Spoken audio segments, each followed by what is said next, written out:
मतदान जागृति अभियान योजाયું। લોકોને રેલી યોજી મતદાન કરવા કરાઈ અપીલ। હાલ લોકસભા સામાન્ય ચૂંટણી 2024 અંતર્ગત ચૂંટણી પંચની સૂચના અનુસાર મતદાન જાગૃતિના વિવિધ કાર્યક્રમો કરવામાં આવી રહ્યા છે। ત્યારે ભાભર ખાતે પણ અનેક જગ્યાએ રંગોળી સ્પર્ધાના માધ્યમથી મતદાન જાગૃતિ ફેલાવવાના સ્વર્ગણીય પ્રયાસ હાથ ધરવામાં આવે છે।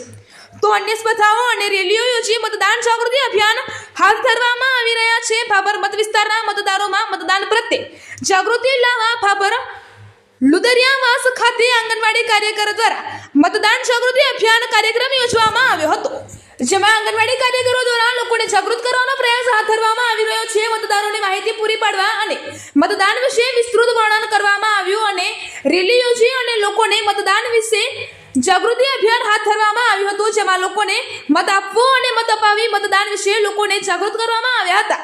આ સમગ્ર કાર્યક્રમ ભાભર તાલુકાના નિત્યધરવા સેજાના કાર્યકરો દ્વારા કરવામાં આવ્યો હતો।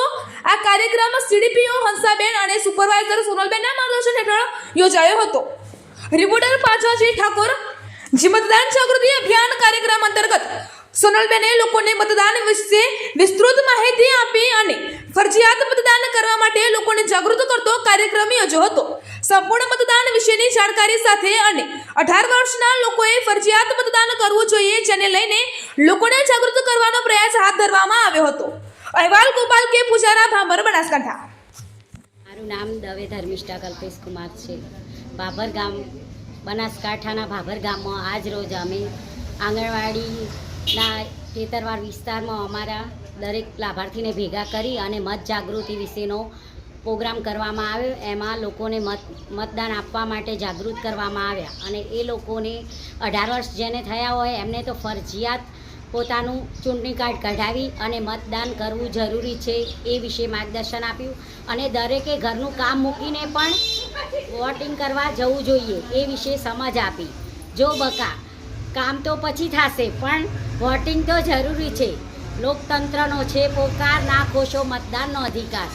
આ મતદાન એ મહાદાન, એટલે કે આપણા ભાભર ગામનું મતદાન એ 100% મતદાન થવું જ જોઈએ, એટલે દરેકે મતદાન કરવું જરૂરી છે। અને મારી ખૂબ નમ્ર અપીલ છે કે દરેક લાભાર્થીઓ જઈ અને પોતાના ઘરનું કામ સાઈડમાં મૂકીને પણ મતદાન પહેલાં કરવું જોઈએ, એટલે મતદાન દરેકે કરવું।